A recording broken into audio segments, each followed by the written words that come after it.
Alright, so tonight we went up to the upper farm, up to the cabin, and sat there. Doe was out there when we walked up, so we got in there without spooking her. She was there for probably 20 minutes to a half hour, right at 4 o'clock. So after her, 3 doe come out, and then right at dark, this buck come running out of the bottom corner. 6 Point was behind him, and he didn't stop in the middle, so he went into the thorn bushes and stuff in the middle of the food plot, and it was getting to be crunch time. John and I were talking about whether I should try it or not, and I did. I let it fly, and he took right off.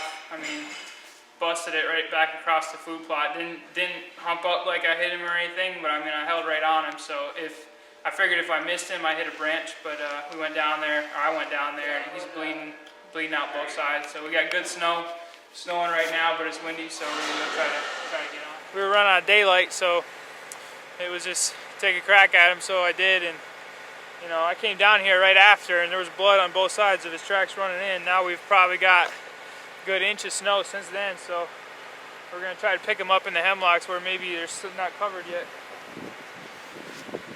Brock and I followed a set of running hard tracks down into there, Monte, but well, there's one pretty distinct one we thought that goes to the right up there. Yeah, but I didn't see a single drop of blood.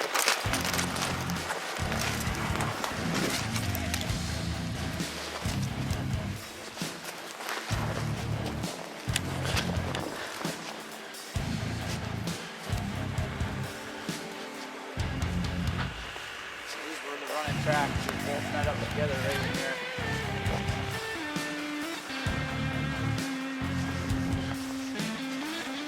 He's got a big rack so it sticks up above the snow.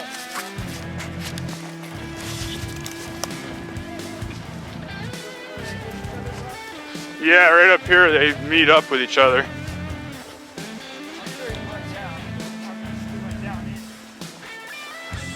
We never seen a drop of blood the whole freaking time. Yeah, see, that's one of the tracks right there. Yeah, I mean, look how much it's snowed. I promise you.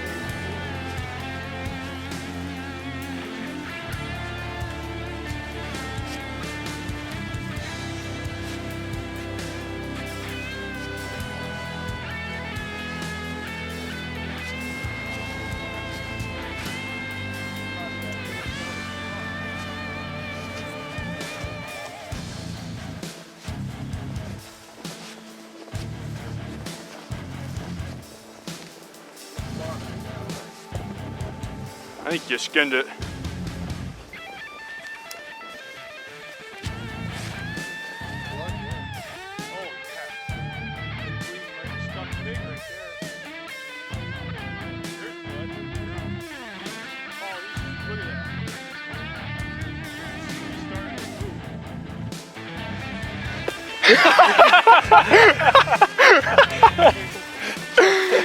Oh yeah. He looks like Snow White now.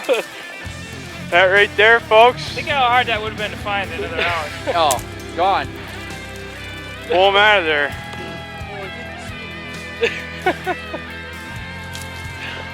That is Shorty, short brow tines. That's him. Sounds like a dead deer.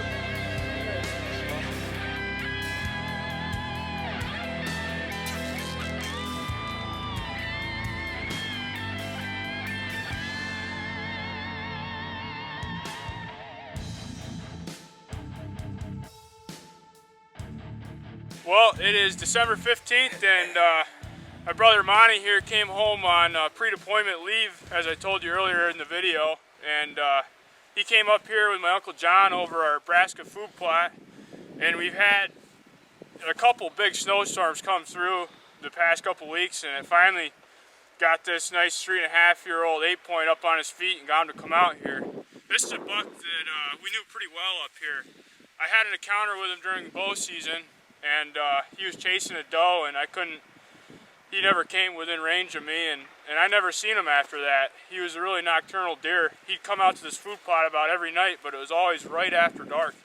He'd never come out here in the daylight, and we hunted him really hard. And I guess, Yeah, so the 3 doe were out early, kind of out here all night, basically, and he didn't pop out till, I mean, right before dark, and he come running out there and getting the muzzleloader right and everything. I didn't I didn't get it done that quick, and he got into the middle area of this food plot where there's some brush and stuff, and we got a pretty good look at him. My Uncle John was with me. He told me he's definitely a shooter, and so I was just focused on making the kill shot at that point. And he was not going to come out of the brush, so it got to be the point where it was going to get dark, and either I let it fly and hope that bullet makes its way through or not. And I did, and he took off. I mean, he took off healthy. I thought, man, I missed him.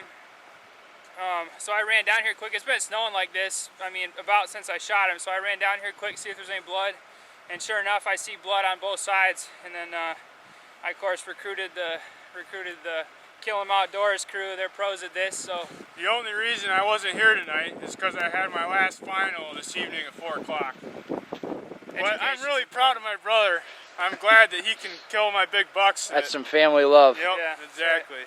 But I want to thank Ian and Brock for coming out here and helping us track this deer down. yeah, sometimes it's always that extra set of eyes that finds him. I mean, luckily these guys had already found him by the time I come down here, and they were talking crap the whole time about how there was no blood and I missed him. And I mean, I know what blood looks like. I knew there was blood, so sure enough, they had already sniffed him out. But Yep. either way, I'm happy with them, especially this late in the season. They kind of go on that 6 to 6 routine where you don't see him during the day. So he made about a 20-minute mistake tonight, luckily. There's one more shooter on our farm that might catch a bullet in the next couple nights, and we'll be sure to bring you that. As soon as Cliff learns how to load a muzzleloader. No comment.